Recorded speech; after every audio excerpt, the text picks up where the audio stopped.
집에서 앞머리 셀프로 자르는 방법에 대해서 설명을 드리도록 하겠습니다.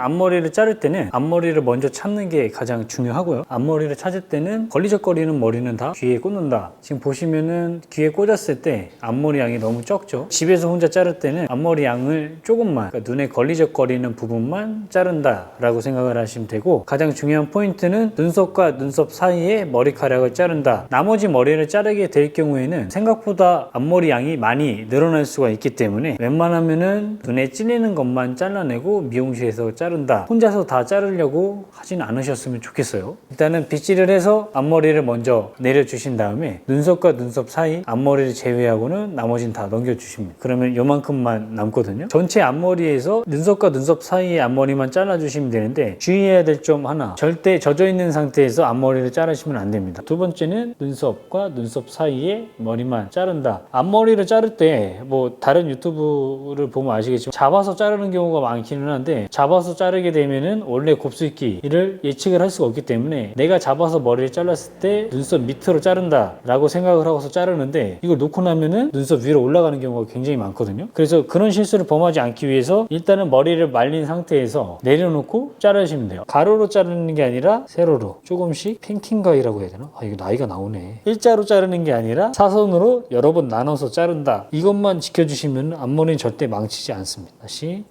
사선으로 자른다. 앞머리는 절대 한 번에 성공할 수가 없어요.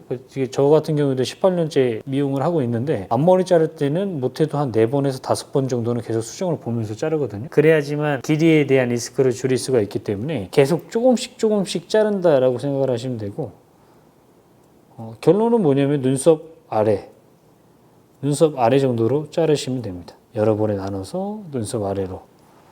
그리고 절대 머리카락을 잡아서 당기지 말고, 잡아서 당기면은 이 정도 길인데 놓게 되면은 눈썹 바로 위에 길이감으로 오거든요.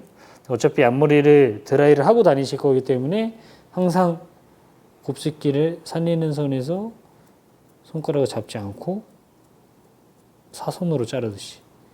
팽킹 가위 왜 터졌습니까? 팽킹 가위 아무도 모르나? 알죠? 예. 그러니까 눈썹 약간 아래쪽 길이감으로 자르게 되면은 그루프로 말았을 때 볼륨감이 살게 되고, 그랬을 때 이제 눈썹 길이감이 딱 맞게 떨어지거든요. 이거보다 더 짧게 자르면은 드라이를 했을 때 너무 많이 올라가기 때문에 웬만하면은 눈썹 아래 길이감에 맞춰서 커트를 진행을 하시면 되고, 이 옆머리는 그럼 어떻게 하느냐라고 말씀하시는 분들이 많은데, 지금 뭐 다른 유튜브 보니까 뭐 잡아서 자른 다음에 뭐 연결해서 자르고, 이거 좀 어려울 것 같은데 어떻게 할 수 있을려나? 일단은 뭐 가르쳐 드리겠습니다. 예. 가운데 이제 기준점을 잡은 상태에서 눈썹, 그러니까 눈동자, 눈 한번 떠볼래요? 검은색 눈동자 바깥쪽까지 자른다라고 생각하시면 됩니다. 첫 번째 기준점은 눈썹과 눈썹 사이를 잘라서 가이드를 만들어 놓고, 그 다음 앞머리는 검은색 눈동자와 검은색 눈동자 사이까지 연결하시면 됩니다. 그러면 나머지 머리는 뒤로 걸어놓고 머리를 자르시면 되는데, 아까 그 잘랐던 앞머리 눈썹과 눈썹 사이 가이드가 보이죠? 여기 기준으로 해서 이거 좀 고난이도인데 뭐 하실 분들은 하고 한번 꽈줍니다. 꽈요. 꼰 다음에 삼각형.